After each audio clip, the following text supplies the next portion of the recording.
비례대표 당선자가 6명인 통합진보당이 25명인 새누리당보다 중앙선거관리위원회로부터 더 많은 비례대표 선거 비용을 보전받은 것으로 드러났습니다.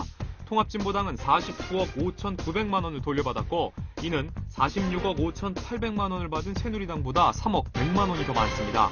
정치권에서는 부정 경선을 하고도 선거 비용을 더 보전받는 것은 부당하다는 비판의 목소리가 나오고 있습니다. 한편 대선 후보 경선 룰을 두고 새누리당은 여전히 내홍에 빠졌습니다. 지도부는 경선관리위원회를 강행하는 가운데 비박 진영과의 의견 주의를 위한 중진 협의체 모델을 검토하는 것으로 알려졌습니다. 하지만 비박 진영의 반발이 거세 받아들여질지는 불투명합니다. 자, 김 차장, 아까 비례대표는 통진당 같은 경우 6명밖에 안 되는데 25명이나 되는 새누리당에 비해서 훨씬 많은 49원에 가까운 돈을 받았다고 그래요. 어떻게 그런 현상이 생기는 거죠? 일단 우리는 선거를 치르게 되면 군소정당이 난립하는 것을 막기 위해 일정 수준의 지지를 얻은 정당과 후보에 대해서는 선거 비용을 보전하는 선거 공영제를 채택하고 있습니다. 일단 전체적으로는 출마한 후보 수나 당선자 숫자를 비교했을 때 1당인 새누리당, 2당인 민주통합당, 3당인 통합진보당 사이의 차이는 좀 있습니다. 총액상으로는 311억, 310억, 그리고 한참 떨어진 112억이죠. 근데 문제가 된 것은 비례대표입니다. 이 25명이 당선된 한나라당은 새누리당은 46억 원 정도를 보전받았고, 비슷하게 21명 당선된 민주당은 49억 원. 근데 문제는 6명 당선된 통합진보당이 46억 원, 49억 원. 가장 많이 받은 거죠. 그래서 1인당 한 8억 원 이상의 돈을 돌려받은 셈입니다. 예, 그렇군요.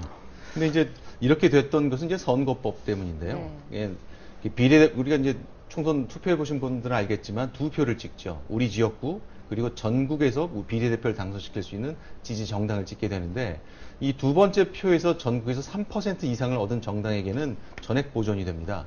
실사를 통해서 실비 전액 보전인데, 그러니까 그 산수 때문인데 규정상 3%를 넘겨서 한 명이라도 당선시킨 정당 가운데 가장 적게 당선시킨 정당이 아무래도 1인당으로는 많이 보전받을 수밖에 없습니다. 문제는 통합진보당 비례대표 경선이 온통 부정과 부실로 얼룩졌다는 데 있습니다.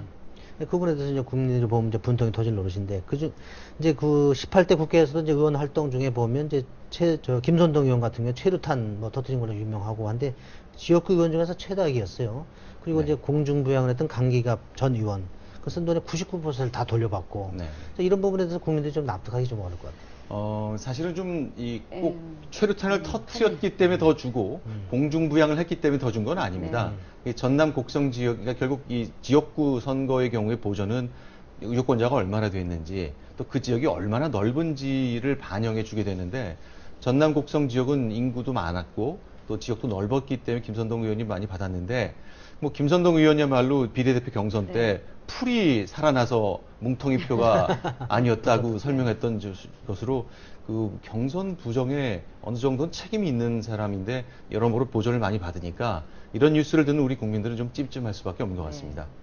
예, 다음은 그 통진당 하나만 더 얘기하죠. 이석기, 김재현 그 의원에 대해서 이제 여당과 야당, 민주당에서 같이 이제 제명을 할 듯이 하다가 또 이제 의원 자격 심사를 한다. 그래서 이제 나중에 결과적으로 이제 국회에서 이제 나가게 하겠다라고 했었는데, 지금 보면은 이거 본인들이 알아서 사퇴할 문제다라고 좀 한 발을 좀 빼는 양상입니다.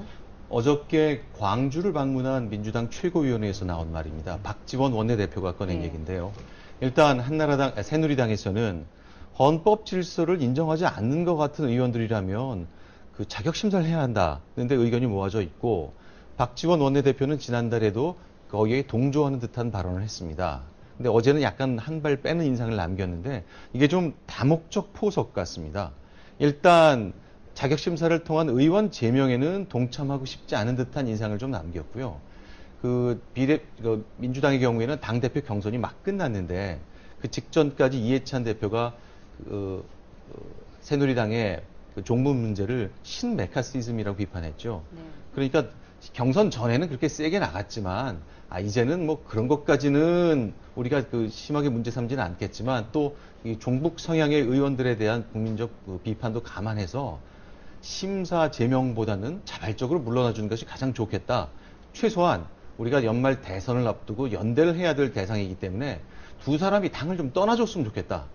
떠나기 전에는 우리가 연대하기 힘드니까 어떻게든 나가주면 우리가 연말 대선 전국에 연대를 하고 싶다는 생내를 비친 것으로 풀이됩니다. 네.